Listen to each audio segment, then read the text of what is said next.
Welcome back to Henry Harrison's Entrepreneurs, Business, and Finance podcast featuring Web Oracle founder Michael Trkolta. Don't forget to like and subscribe so you don't miss an episode. Enjoy the show.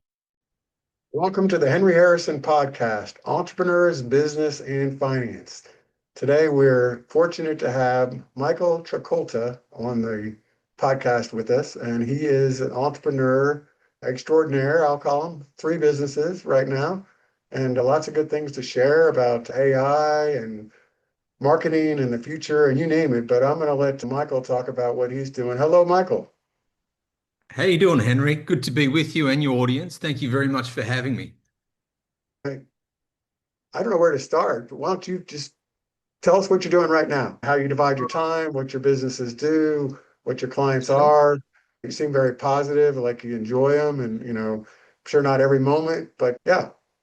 Yeah, well, businesses, as long as you're enjoying 80% of the time, Henry, you're doing good. It's if you start edging out towards that 40, 60, it starts to become a bit of a concern. But I've been fortunate enough to enjoy it most of my life. It hasn't always been the roses sort of coming up out of the ground and smelling them on a regular basis. But I tell you what, if you can push through those parts and those difficult moments, it certainly builds that armor and strengthens you up along the way. But I'll give you a little bit of a background on me and who I am and where I came from. I came from a sporting background. I played sport for most of my life. And I think that was the foundational component of where I learned how to become very focused, become very winning orientated. I don't know whether that's allowed. You can say that these days, but, winning was very important, especially if you're being paid for it in professional capacity.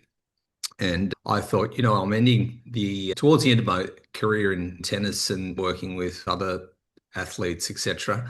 And I thought I really want to change. And I studied at university as well, architecture and marketing. And I thought, you know what? I don't want to do any marketing. Sorry, I don't want to do any architecture because my dad was in architecture. And I thought, you know what? I'll just jump straight into marketing. And then I kind of got through it, almost finished it and decided, I think I can do this. And I started up a publishing company. Kicked off with this publishing company, and it was just an idea. I had no business acumen at that point in my life, which was really tough. And I tell you what, that was a school of hard knocks. And you learned pretty quickly that your idea wasn't always as great as you might think it is. A lot of people said no, and you had people that said yes, but the beauty about it was you learned a lot from the ones that said no. So I asked a lot of questions. Questions were important. That really honed my skills and obviously the product. So we built a product in publishing. I own the entire east coast of Australia with a local directory-based advertising component for local businesses only. So in townships, etc., that really don't have a voice and don't have the money to go out and spend, tens of thousands of dollars on advertising. But they could do it in this book. So this one little book called My Yearly Directory literally was a beautifully bound book, presented very well. Not one editorial in it. We had the Yellow Pages study it, using it in their study courses on how to actually fill up a book without any editorials whatsoever and get people to use it. And I had 1.5 million readers at the height of it before I sold it. And the reason I sold it, it was a really difficult decision. It was based around where the internet was going. So the internet was starting to come up. I mean, I had dial-up. You remember the days of dial-up? It just took, 20 minutes to render one image before broadband kind of kicked in. And I started getting requests from people asking, can you do something for us? We want a thing called a website. It's like, okay, I got this. Now it's starting to come together. All these pieces start to come together. And it was mostly the clients that we had. So we had about 3,000 clients along the East Coast. And overnight, we were building one-page websites. It was all coming together. And I thought, you know what? I'm going to take a little bit of leap of faith here and jump into digital. I planned it out very carefully. It was a huge risk because I was watching people fall over left, right, and center trying to get into this space without planning. But I planned it out very carefully. Everyone in the organization thought I was nuts, but I read the writing on the wall, and we had people literally calling up left, right, and center. This was the time, one pages, 30 websites in a month. We're pumping out one a day. moved away from that and got straight into digital, and the rest is history. And this is where I've been for the last 20 plus years now. I'm looking at the population on my phone of Australia, 28 million people. And you're on the East Coast, which is where most of the population is. Obviously, Australia is huge. I think how does it compare to the US? It's surprisingly We, big compared to the US. Yeah. Well, you guys have 300 and what is it, 60 million people? We have, just over 25 now. Back then it would have been around 20 million people. So to achieve that, I was pretty happy with it. I didn't expect that. I was quite kind of happy just sort of doing my thing in Victoria, but it took off right along the East Coast, which was fantastic. So considerably smaller in population, around the same land mass as the US.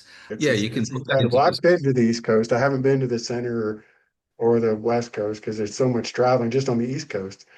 And I always get a kick out of it, time zones around the US, but weather and I mean the fact that it's Friday morning there when it's Thursday here, it's one thing to say 6 hours, 8 hours, but somehow when it's the whole next day, it's sort of a neat thing about how big the world is. And of course, down there you're in winter, and we're in Dallas, Texas, so I think it's 100 degrees today, according to my weather, and Wow. 99 Okay. degrees. And my wife and I went to Wyoming, a famous park, Yellowstone National Park, to see the wildlife and get away, but also to cool off because in the mornings it's in the 50s. Yeah.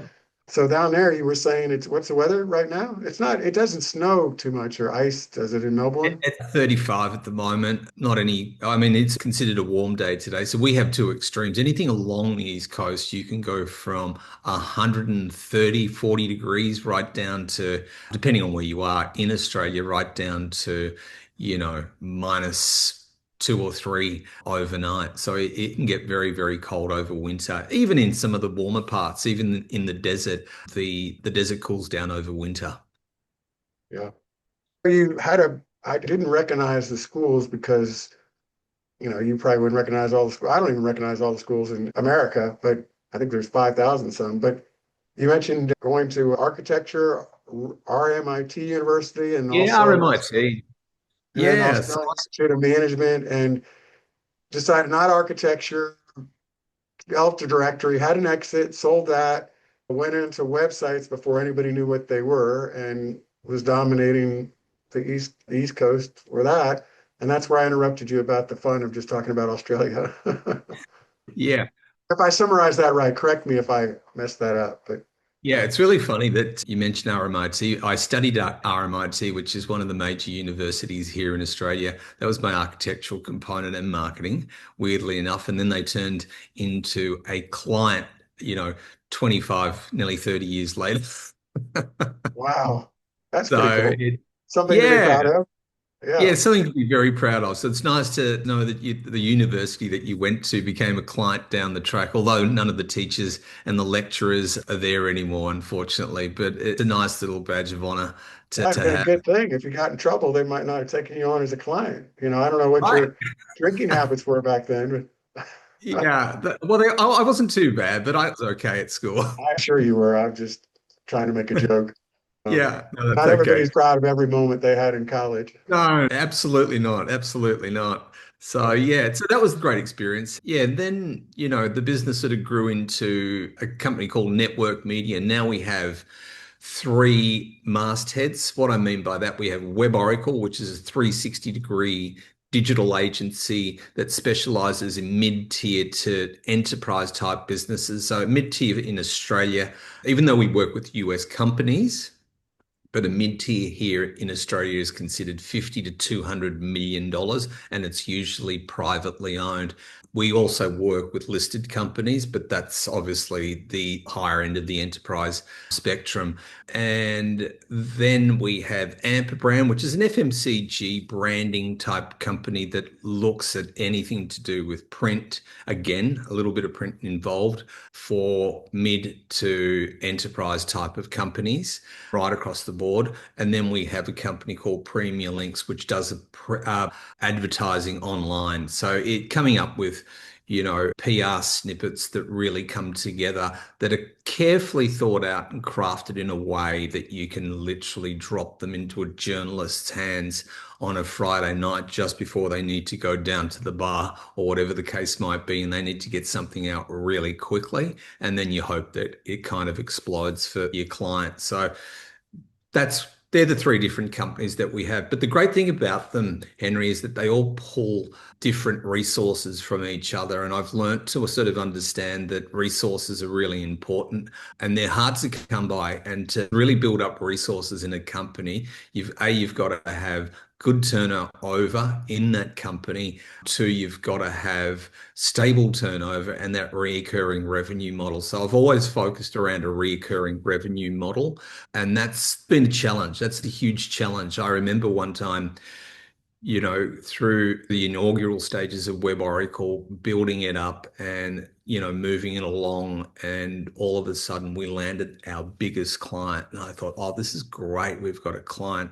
But that client took up 60% of our revenue and we were really top heavy. And one day that client decided to leave when we had a bunch of people sitting around in the office. And I was like, okay, this doesn't look good at the moment. And we had the accounts people, everyone literally grouped together and say, well, we need to sort of cut costs here unless you can pull a rabbit out of the hat. And of course, you can't just pull a rabbit out of the hat if you've got a major client that are dropping, seven figures on an annual basis into your coffers. I mean, you're not going to pull that out overnight. It's a long lead time with a big runway before you can actually land that one.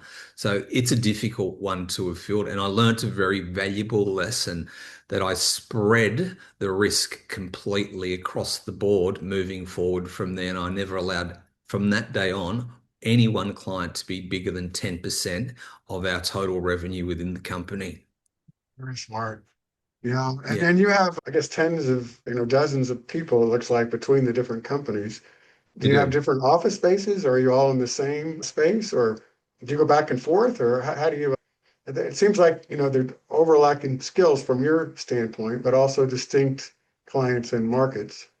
Mm. Yeah, so we have them in groups. Good question. So we work out of one building. We have an entire floor in central Melbourne, and we work in groups. So you have Premium Links that sits in one section of the office. Then you have Web Oracle that sits in another section. Then you have AMP Brand and the creative sitting in another section. And then centrally, we have the office manager, digital marketing director, and the various other stakeholders within the business that are literally grouping everything together to make sure everything runs well. And that it really is the key, is making sure that everyone is talking to each other. We have whips on a regular basis. We never ever let anything slip through the cracks. One of the quickest things to do or to happen in a business is to land a great client that has great potential in terms of recurring revenue. And then, the left hand's not talking to the right hand, and you become irrelevant in their eyes for the reason is that you haven't picked up the brief properly or it hasn't been explained very carefully internally. So communication is critical in what we do. So we have a communications person that literally sits in the middle of everything, and everything goes through a flow. So for us, one of the things that we always look at is channel before strategy. So we look at each client, we break them down in a whip, and we make sure that we sit each client in a silo of their own. And I don't know whether I'm getting ahead of myself, but where we use AI, we lean on that quite a bit. And I know a lot of companies don't, they use it for different things. And I've even heard people in our industry just complain about it. But I feel that there's a lot of downward force on people at the moment. You're either in or you're out. And I've seen businesses in the last 6 months here that historically, especially the creative ones, historically that have literally gone to the wall because companies like ours and companies that are really focused on improving systems and understanding what their client needs are and just strategizing it a lot quicker and creating a system where everyone knows what's going on at any one time is critical. A lot of people use AI in different ways. And So when you say go to the wall, that's an Australian expression. That means they're getting in trouble. They're They're getting into going to, trouble. They're getting into yeah, trouble. So, yeah. if you've got an agency and you've got, someone that's historically been working in Well, an yeah, give a few examples because I mean it's all in the yeah, news. Yeah, I mean whether it's a graphic designer or et cetera, AI boom boom, and yeah, you have something. absolutely. I'll But give you but one. but you can leverage it too, so that hopefully you can continue to grow and service your clients better. Absolutely. So there's two trains of thought, right? If you're not picking up on it, an agency that recently went to the wall that's just down, well, not down the road, probably in the next large city in Geelong, and we hired half their people. They just didn't pick up on AI. They were still doing things, through spreadsheets, emails, and talking to each other. About 20 people, 20 to 30 in around there that they employed. And as we employed some of the people that they had, the talent that they had, which were fantastic at what they did, but they needed to be upskilled. Every time we asked them a question about AI, they had no idea about AI. They had no idea about how much it can improve your workflow and get things done a lot quicker. I mean, to not know that in this day and age, I think it can really work adversely and very much against you. And they literally went to the wall or they got into trouble and they're down. I mean, they're When we say completely, that, they had financial problems. They had to lay people they, off. They may have gone out of they did, business. That's what we're they did. talking about. Yeah, Yeah. they had financial problems. They went out of business. Well, they didn't go out of business. They're the owner and his wife. So, from a business that's been around for, 50 years to do that because Yeah. they haven't picked up on, AI, where a lot of young people, even some of the young people that we're employing at the moment, the talent that's coming out of universities at the moment is unbelievable. And we're just picking them up everywhere because they're just like sponges. They absorb everything. And I feel that a lot of historical legacy businesses that are in our field are really dropping off because they're not picking up technology. Technology is your friend. You've got to lean into it. If you don't like, lean into it at least and try it. And if you don't like it, then don't buy it. If you've got a better way of doing something and you have, then do that. No one's stopping you, but at least have a look at it. I Been think leaning it's in. really, You've been leaning in since the beginning of the internet, really. So congrats to you for that. Finished. I kind well, of diverted day, week. You lose the big, huge client with over $1 million in revenue back then, where you may not have had as many people and as much revenue to start with. And did you have to lay some people off? You probably did. oh yeah, we had to lay off nearly 40% of Yeah, horrible. our staffing. That was probably one of the worst days of my life. I felt like I failed. And I came home to my wife and I just said, you know, this has got to be the worst day of your life. She said, no, no, it's not the worst day of your life. It's the best day of your life. And, I kind of thought about it and she put it into perspective. It was a great learning experience. It's a lesson that I learnt and I learnt from that. And the good thing about it is I got to re-employ quite a few of those people back That is a good as thing. a good story. It was a happy ending story. So I was really happy about that. But they understood. So that was a learning lesson. That was a business learning lesson. But business learn lessons are lessons that you need to look at very carefully and say, what are the moving parts that cause issues? Things like AI, you've got to lean into anything that comes up that you think you need to look at that could disrupt the environment. You need to look at it immediately. We have a Is there company. a story or a sample of a particular, maybe you don't want to say it publicly, but a company and some things you've done from them to take it down to a more granular level of, hey, a Sure. company comes in the door and we did this boom, boom, boom, and therefore their revenue was up or their retainage of customers was up or those kind of things. Yeah, sure. So I'll give you one. The Hilton Hotel. I'm sure you guys know the Hilton Hotel Group. Yeah, The Hilton disappeared out of Melbourne. They used to have a great footprint here in Melbourne all the way up until I think it was around 1985, and then they moved out. They had one of the biggest hotels in the country at that point, and then decided to move out. But they had a really bad, stale look about them when, things were changing around in the 80s, were moving into the 90s, and it just looked like a hotel for businessmen that are jumping off planes all the time in wrinkled suits and leaving in the morning. And they basically shut that hotel down, and then they came back and they said, we're going to try this again, but we're going to do it a little bit differently. And I worked with a chap called Kenneth Chan, who represented the organization, and he came to me and said, look, we're opening up a hotel in the middle of Melbourne. It's going to be boutique. It's going to be this, that, and the other. And I got really excited because it was completely out of the box of what they normally do. And I've looked at the model. I've stayed at their hotels, and they've always been very cookie cutter. And this was completely out of the box. They wanted to attract locals. And we thought, okay, how are you going to do that?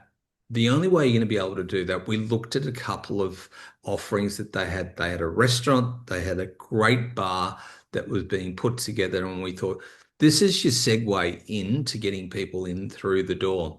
And we built a campaign around, because they were in the financial and legal district of Melbourne, which is quite large, in Collins Street and just on William Street. So that's the legal section and the financial section. Melbourne's still the biggest business city in Australia, right? Ahead of Sydney and the other Well, yeah, well, I think it's neck and neck. comparable, neck and neck. Okay, Yeah, yeah. yeah, neck and neck. But Melbourne's pretty influential. I mean, all the big four banks are here. You've got a lot of business here. Even BHP, one of the biggest mining companies in the world, sit here. So you've got all of those people sitting in the area. So we thought, you know what, we're going to come up with a concept, and we're going to talk to all the stockbrokers. We're going to talk to everyone that is, 9 to 5 in the area. And we're going to fill up the bar, which was called the Douglas Club, and the what was it? Douglas Club and Lucci, which was the restaurant. This beautiful, sprawling Art Deco, high ceilings. They would have been at least 60 feet high in a beautiful location, and it was big. So we created a campaign. We understood the audience. We created a marketing campaign, a strategy around that. We picked all of our instruments so very carefully, like a song sheet, just created a song sheet and wrote a score for each channel, which was, your Meta, Google Ads, etc. And so we looked at it like that. So we wanted to make sure that everything was in tune before we hit the go button. And within 3 months, I'm not going to dive into the weeds, but within 3 months, we literally had that place. The bar was packed at 5 o'clock, literally every single night.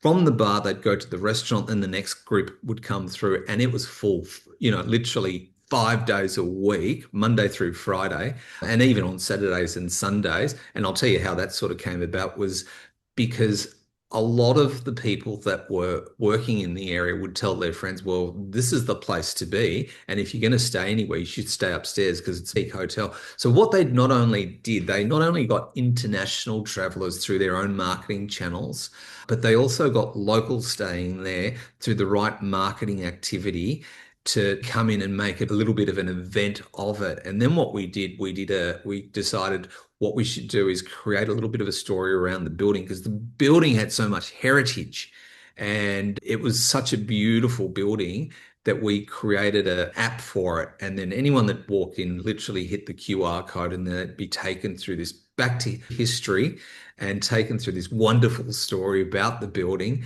And a lot of the old bits and pieces were still remaining in the building that they can look at and go, oh, wow, that's been there for 200 years and this is what it used to do. So that really was an attraction point. So we created a point of difference so it looked completely different to any other hotel. I mean, Melbourne has, there's hundreds of hotels, but that place is humming due to that activity. But I'm really thankful that they actually acknowledged that they stepped away from it. They gave us the power to be able to do it. We were really happy in that, Kenneth we'd worked with him before in another capacity, but in this capacity, he really said, look, take it over, come up with a strategy. He liked it. We pitched it to them and away we went. We just spoke a different language. And I think separation is critical in everything that you do as a brand, but preparation is, when people say luck, there's no such thing as luck. It's preparation meaning opportunity. I'm sure you've heard that before,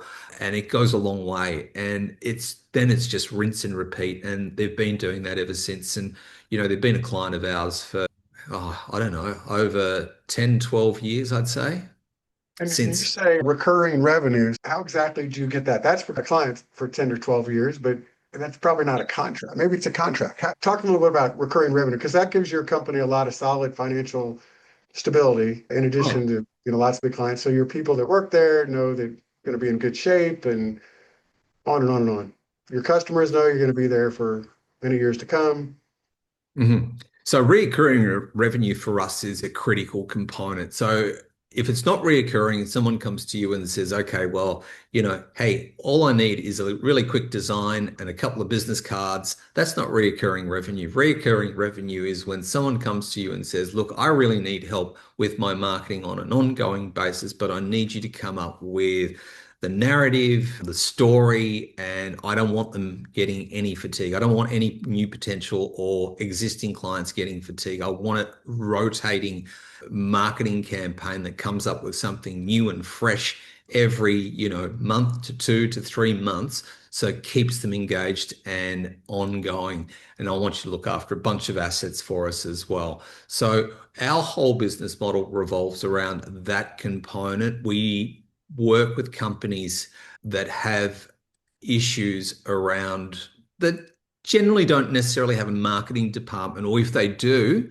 they have a very small one and they're always stretched for time. They don't ever have enough time in the day. Marketing people just won't call you if everything's running well. It's when things aren't running well is when they have problems. So they tend to pass things over in a capacity where it's a service level agreement, and that is our recurring revenue model. Now, sometimes in some cases, if it's a larger enterprise company, we might need to scale up. So we might lock them in for 2 or 3 year contract, and then that contract will come up after 2 to 3 years, and then we'd have to repitch for it again based on their brief and their requirements. So we work on a recurring revenue model, and as I said, 10% is no more than what we want to make from any one client in terms of income for that risk component, and that keeps everything very stable as possible, but also builds an attraction for your business. If you ever one day that you wanted to sell a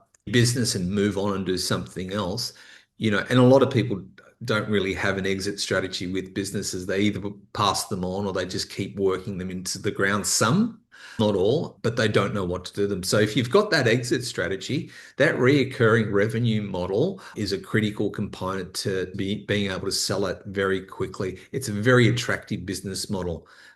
Just an off story. So I was just making sure he was still CEO and president. But Chris said, we grew up in the same town in Arlington, Virginia, went to the same high school. So he's the CEO of Hilton worldwide. I still see him once in a while when I go back. His Oh, nice. siblings knew his siblings, parents knew his parents. Small Oh, world. wow. Yeah, Hilton, pretty big We'd love enterprise. to work with the ones in the US as well. Actually, we did. I think there's a head office in Texas as well. Their IT department sits there. Oh, okay. Yeah, I was going to Yeah. ask you that about working in the US. These days, probably most things are, I mean, a hotel, you probably need to have someone go in and walk around and look at things, but a lot of things you don't necessarily have a man on the ground. So you can work companies in the US, companies anywhere, I suppose. Oh, we do. And Premium Links. So Premium Links that I mentioned earlier is our offering. We have companies like KeyPath. We have various companies that come to us directly that are aggregators for universities. So we work with a bunch of universities in the US that require ongoing marketing for their services and for their offerings and their courses and their MBAs, etc. And Premium Links is the platform that most of them come to. So Premium Links is all about PR strategies and coming up with links in specific types of platforms or on specific types of platforms and journals that really connect with an audience to build authority and obviously give them some exposure throughout the spaces that they really want to be recognized in. So generally we have SEO experts, marketing experts that will come in. It's a transactional platform, but we've been working with a bunch of US universities and even businesses now are coming on board because of the media connections we not only have in the US, we have them globally and a lot throughout Australia from News Limited, who you guys I'm sure know, right through to Fairfax, ACM, a bunch of them. And on hand, we probably have about 250 odd journalists that support what we do, but they're also very industry specific because each type of business, especially if it's legal or if it's finance, requires a certain type of language because there's governance around the way you can write about a particular business in certain countries, especially in Australia and even in the US to some degree with certain things. I mean, you can't advertise legal services here as frequently or as easily as you can in the US. I mean, I remember driving through over to Palm Springs where my wife and I go on occasions and just seeing all these great legal boards, and thinking, wow, that's pretty cool because we can't do that in Australia. So that just going back, I sort of got off track there a bit, but Good story. Yeah, that, yeah, a lot of advertising for lawyers in this country. I think everybody pretty much knows that. You yeah, can't drive that's down, great. especially plaintiff's attorney, injury lawyers, a lot of signs, and on the I billboards for know. some reason. Yeah, That is it. That was an eye opener for me for the first time when I would have been about 20 years old landing there. It's just all these signs everywhere, but legal in a way that I've never seen legal before. It was so compartmentalized that they specialized in each area. And I just thought, wow, that is impressive. So that is our platform, and that's the one that's getting us into the US. We're coming up with this new platform at the moment, talking about AI. We literally built a platform that we've been working on for the last 18 months, which is about to be launched towards the end of this month.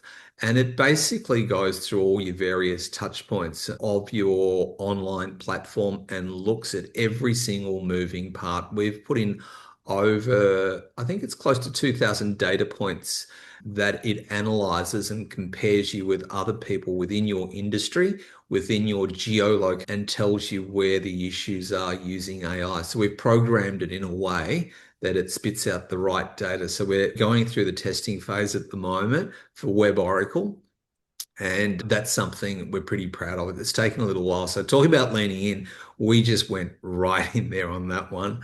And I think that's where a lot of things are going at the moment. And you're going to see a lot more of it over the next 3 to 5 years. I mean, you look at Elysian, I know they do get a lot of backlash on, letting people go, but, AI drops a lot of that grunt work. I mean, let's face it, anyone that's using AI, the amount of grunt work that you don't now have to do is just remarkable in my view. change is always difficult, but they're actually in the U.S. There's articles now, at least in the Wall Street Journal, that there's actually more hiring going on than there Yeah, are layoffs from AI. So I think there's a lot of absolutely. opportunity for people and the young people too. They grow up with the phone, and so and everybody can, I mean, everybody should be using it regardless. But you were talking about the young people, they're catching on. So there's a lot of good opportunity. It's just, change can be hard if you're in the wrong spot at the wrong time, and always feel for those people. Yeah. But there's a lot of other people that are benefiting. And hopefully those people, they'll find their right seat as well if they get laid off from one spot. Like the people that didn't make it in the other company, well, a lot of them are working for you. So Yeah, absolutely. So, but it's really interesting that you say that. AI is not really for everyone, right? So, if you were to give, let's say Anthropic to a 15-year-old, would they know what to do with it? that's a good question. Probably Probably not. Yeah. no. And you know why? I want to hear It's your the answer. I'm not sure I'm as far ahead yeah. on this as you are. It's kind of rhetorical, really, because no life experience as yet, very minimal life experience and no business sort of structure and understanding of what it can do or, how things work out in the real world. So, I mean, you've got to come to it with a plan, right? And you've got to know what you're doing. And if you've got some business acumen, you can probably work your way around it. It doesn't come with a manual. Everyone does it in their own different way. And I've seen people do it in different ways. And the ones that can't use it generally don't have as much business experience, and they're usually a lot younger. And I'm not knocking anyone. I'm just saying that you've got to have a plan. So it kind of talks to a particular type of audience. And I feel the ones that don't get it now are starting to pick up on it and play around with it. I like the fact that, there's a freemium version of everything out there so you can play around with it, learn it and understand it, and then get into it. It's still shocking too. I mean, I heard, and maybe this has changed in a few months, but a speaker on AI went to a seminar and he said they did a survey and only 1% of the people in the US were using AI. And Wow. they were using it, the definition of using it was searching using AI, which now you can do on Google at least twice a week, which I think most people would say is not really using AI. So No. uh, again, that's surveys probably, because I don't think Google had released that yet. Um, Yeah. but that was 2 or 3 months ago. But still, it. I mean, the change that's coming is going to be profound and already is, but it's still a normal world in many parts of business. That it's not drastically changing that much. No, look, and 2 years ago, I was using Google like there was no tomorrow. I mean, you jump on Google and you do all your research there, right? And then you've got to wade through all of the information and collate it and do what you need to do. And I feel with, you know, Anthropic or Claude, if you like, and we use different ones for different things. There's not Sure, one that, there's right. just You so need to. many. Yeah, we're using, I go into meetings now, and I'm not sure whether you've heard of a platform called Granola. And it's an app that sits on your phone, and you know what it does? It's great. It talks to everything. You just hit the go button or the play button or record button, so to speak. It records the entire conversation and takes all the notes, condenses them down into point form, into who said what. And then what I do is I load it straight up into my silo of that particular client in Claude, and it sits there as my history notes, and I know what's going on at any one time. So the way we operate a lot of our AI platforms is we create a silo, we create all the other AI platforms or attach all the other AI platforms into it, and everyone has an opportunity to jump in on that shared client silo, and we know what's going on at any one time. So if it's the marketing department, if it's the design department, if it's, the management, the finance, whoever it is, they've got a record of everything. It's a great way of keeping records as well. But more importantly, you can also version control it and go back and see what's going on. So creating these silos creates efficiencies internally for us. And that's one big thing that we've overcome, because communication is a big thing in organizations. The minute you get past 30 or 40 people, it's an issue, or it can be an issue in some cases where not everything has been spoken about properly. But if it's sitting in this one silo, it certainly does. Well, the things you're doing from the clients to listen to you, I mean, maybe some are more specific, but I mean, you're the whole breadth of marketing from brand and concept to, execution on a daily basis of the ads and all the different channels and SEO and graphic design. And I'm not even thinking of all of them because I'm not in your company, but there's more. And so, yeah, to keep track of all that with a big organization, you have to have good systems. That sounds like a great system. Well, it's a great system. I mean, we've gone even as far as like, one of the big things that you always need everyone's looking for clients, right? Everyone is always looking for clients. You want the right clients. You want to work with the right clients. One of the most important things we've always found is, and this is another, school of hard knocks kind of stories where, when I started off in business, we just say yes to everyone, and Yeah. then it was so hard, Henry. It was, we just got to a point where, yeah, we can do that. Of course we can do that. Of course we can do that. Then we found ourselves spinning our wheels working on work that's already there, but not bringing in additional clients. And that's a very easy trap to get into when clients are asking you for different things on a regular basis and not really itemizing what you're actually doing throughout the day. So understanding your swimming lane's been an important one for us, and picking who your right clients are is critical. It's the ones you say no to is the ones that actually give you the success at the end of the day, because the right one will come along. And for us, it's always been about the right client. It's got to be the right fit, because you really don't want to be fighting or, fighting the work internally and worrying about, creep in work from the client. So defining and understanding what that right client looks like is an internal process as well, by creating a structure internally, understanding what you're providing that client, itemizing everything, but bringing them in as well. That's a big one. That sales component is critical. So we, again, talking back to my platform, sorry to do that to you and everyone else that's listening, but I didn't hear about it. It's exciting.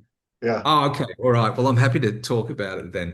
We've created a system. It's an AI system that basically breaks down your entire platform from your brand component right through to every touch point that you're using. So if your brand is off point, This is the one you spent 18 months working on and you're launching yeah, here at the end of this we're month. just about to launch. Correct. Yeah, So what's the if you're name? What's the name going to be? Or the it's name? at web.au, weboracle.com.au. It hasn't been launched yet, but it Yeah, will be right. launched. Sure. Sorry? Well, I know it hasn't, but we'll get the name right so people can look it up. Yeah. Yeah, thank you. And what it does, it allows you to, once you land on the site, it basically explains what it does. But we always start off, and no one's done it. And this is a first. No one's been doing this. We've created a first in terms of your brand assessment, literally online. And that is the most critical component. If you've got a website, and if it's not working for you, and if it's not making money or generating leads, what are you doing? Why is it there? Why are you spending money on it? Generally, it's the first port of call is the branding and understanding it. Now, if you can't understand, this is an easy fix for anyone, and it's not, you don't need to come to our website to know this.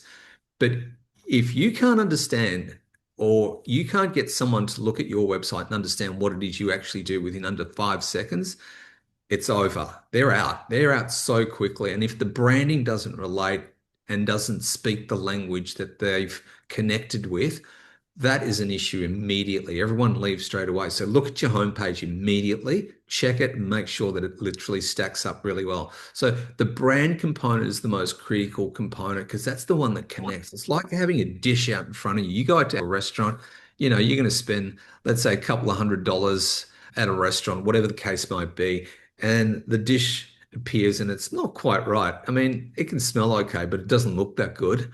I mean, is it connecting right away? So first impressions are really important, but then you taste it and it tastes all good. So that's the critical component. Then what we've got plugins for, you can plug in your Google AdWords connectors from Google. You can plug in Meta, exactly anything that you have, and we can give you a projection read on exactly where your marketing is currently. And we're about 5% off at the moment, but we're looking at improving that to get it to about 98%. And then we can give you a projection as well of where you can be based around a whole heap of algorithms that we've created, and crawl other competitors to see where the gaps are and give you a full report on that. So that we're kind of backing what we do, as opposed to just providing you a report and walking away. It's all under the one roof. And what we found, a lot of enterprise businesses generally tend to like everything under the one roof, especially if you've got a marketing department that is talking to 5 or 6 providers. And Henry, I'm sure you've been in business for a very long time, and when you've got a lot of providers that you're dealing with, they're all blaming each other, especially if they're in the same field, if something's going wrong. And enterprise just don't have time for that. So they tend to go with a proven provider where they feel comfortable and they're getting results. So that's a critical component. Well, let's have fun with it for a minute. And it's very critical. By the way, on that story, I started my first business. I was 26, a custom home builder, built a spec home, sold it, and realized no one was going to buy a custom home, kind of their dream home from a kid. So I managed to find a business partner that was 20 years older. But the first thing he told me is the best thing you can do is send the difficult clients to your competition. So like you were saying, find the right customer that's the fit for you. Because me, I was like, client, client, client, give me the client. Want to build a client, please, And no, no, no, we don't want that client. And so anyhow, a little different than an enterprise software company, but similar model, similar Yeah. thinking. So when you were a kid, obviously you mentioned tennis, I think, very high level and competitive. Your dad was in architecture, if I got that right. You Did you did. envision yourself even starting a new company after all the ones you've started at this time in your No, life? All these things you've done? no. Yeah. No, I knew I was entrepreneurial and I kind of went against the grain in some capacity in a positive way, but I never knew I was the kind of kid that just came up with an idea and thought, okay, this is a good idea. But I always liked the idea of business. Business was always in the back of my mind, and I liked the idea of getting something off the ground and going through a process and making it happen. But did I know what? No, I just, you know, our municipality-based directory, the one down the East Coast, our publishing company, literally, that was an overnight thought. And the next day, I wrote down the entire plan on how we're going to do it. I went out and got the stock, put it all together, and that's literally where it took off. I had one other idea back even earlier than that. I think I would have been about 18. This was around the university years. And I thought maybe doing cakes in a cup would be really good. So I came up with this idea and got a mixer and got a chef to make up a whole heap of different cakes that'd sit in a cup for a while. And then I'd go out and just visit a whole heap of people around where I went to school and the universities and stuff. So they'd all buy a box each and they'd fly off the shelf.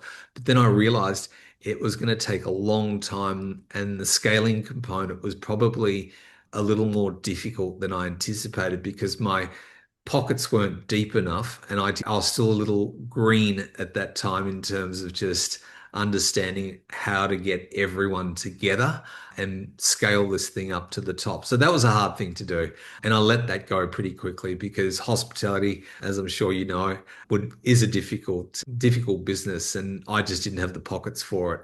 But I learned a lesson from that. Okay, do something. I literally sold an entire book, and that literally led into my publishing. I sold an entire book without having to spend a cent before I went to print. So I learned that reoccurring revenue is a good thing. I learned that getting people to pay for things up front before you do them is a better thing and it's less risky. And so they're the types of lessons that I've learnt along the way that have really stuck with me. But I really like your one. Send your bad clients off to your competition. I'm stealing that. Well, hey, I don't know if there's that's a pretty good wrap up, but if there's something else you'd like to add, I'm going to say from Thursday evening in Dallas, have a great Friday, since it's early morning, great Friday in Melbourne. Yeah, Is that where you thank you live? Do very you much. actually live in Melbourne or do you, I do live in Melbourne. Yes, Melbourne, Victoria. So yeah, I do live there. I'm literally not far from central Melbourne in Brighton. nice, nice. Yeah. But look, if anyone wants to connect with me, you can find me on LinkedIn under Michael Trkolta, which I'm sure you'll share on your feed at some point as well, Henry. We will. Henry, it's been an absolute pleasure. Thank you so much for having me and hearing my story. It's been wonderful. I hope that your listeners got something out of it as well. I know they are. I know they will. Thank Thanks a you lot. very much. Thanks for tuning in. Remember to subscribe and hit the notification bell so you never miss another episode. You can also search Henry Harrison Podcast on your favorite podcast platforms.